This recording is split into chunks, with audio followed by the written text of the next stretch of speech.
பிரான்சில் மக்களின் செயற்பாடுகளை தானாகவே கண்டறியும் புதிய சட்டம். கண்காணிப்பு வளையம் தீவிரம். பிரான்சில் 2026ஆம் ஆண்டு முதல் அமலுக்கு வரும் புதிய கண்காணிப்பு சட்டங்கள் மற்றும் தொழில்நுட்ப மாற்றங்கள் குறித்த விரிவான தகவல்கள் டாய்மன் இணையதளம் வழங்குகிறது. பிரான்ஸ் அரசு பொதுமக்களின் பாதுகாப்பை உறுதிப்படுத்தும் நோக்கில் செயற்கை நுண்ணறிவு ஏஐ மூலம் இயங்கும் அதிநவீன கண்காணிப்பு அமைப்புகளை நாடு முழுவதும் தீவிரப்படுத்தியுள்ளது. குறிப்பாக சாலை போக்குவரத்து மற்றும் பொது இடங்களில் மக்களின் செயற்பாடுகளை தானாகவே கண்டறியும் புதிய தொழில்நுட்பங்கள் பயன்பாட்டுக்கு வருகின்றன. புதிய தலைமுறை வேக கட்டுப்பாட்டு கேமராக்கள் 2026 முதல் 2026ஆம் ஆண்டு முதல் பிரான்சின் சாலைகளில் சூப்பர் ராடார்ஸ் எனப்படும் ஏஐ கேமராக்கள் அறிமுகப்படுத்தப்பட உள்ளன. இவை வெறும் வேகத்தை மட்டும் கணக்கிடாமல் வாகன ஓட்டிகளின் பின்வரும் செயல்களையும் தானாகவே கண்டறிந்து அபராதம் விதிக்கும். சீட் பெல்ட் அணியாமை. ஓட்டுநர் அல்லது பயணிகள் சீட் பெல்ட் அணியாமல் இருப்பதை துல்லியமாக படம் பிடிக்கும். கைபேசி பயன்பாடு. வாகனம் ஓட்டும்போது கையில் போன் வைத்திருப்பதை கண்டறியும். பாதுகாப்பான இடைவெளி.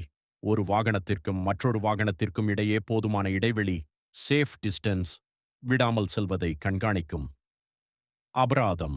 இந்த விதிமீறல்களுக்கு சுமார் 135 யூரோக்கள் அபராதமும் ஓட்டுநர் உரிமத்தில் புள்ளிகள் குறைப்பும் பாயிண்ட்ஸ் பெனால்டி நடைமுறைப்படுத்தப்படும்.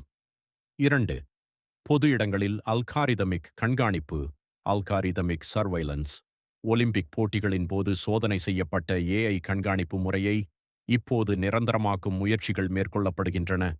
சந்தேகத்திற்கிடமான செயல்பாடுகள், பொது இடங்களில் கைவிடப்பட்ட பைகள், கூட்ட நெரிசல், வழக்கத்திற்கு மாறான உடல் அசைவுகள் அல்லது ஓடுதல் போன்றவற்றை ஏஐ தானாகவே கண்டறிந்து காவல்துறைக்கு தகவல் அளிக்கும். ட்ரோன் பயன்பாடு. நகரின் முக்கிய பகுதிகளில் ட்ரோன்கள் மூலமாகவும் இத்தகைய கண்காணிப்பு வளையம் பலப்படுத்தப்பட்டுள்ளது. 3. ஐரோப்பிய ஒன்றியத்தின் ஏஐ சட்டம் EUAI ஆக்ட் 2026.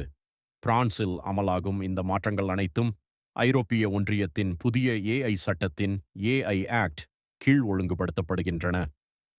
ஆகஸ்ட் 2026 முதல் அதிக ஆபத்துள்ள ஹை ரிஸ்க் ஏஐ அமைப்புகளுக்கான கடுமையான விதிகள் அமலுக்கு வரும்.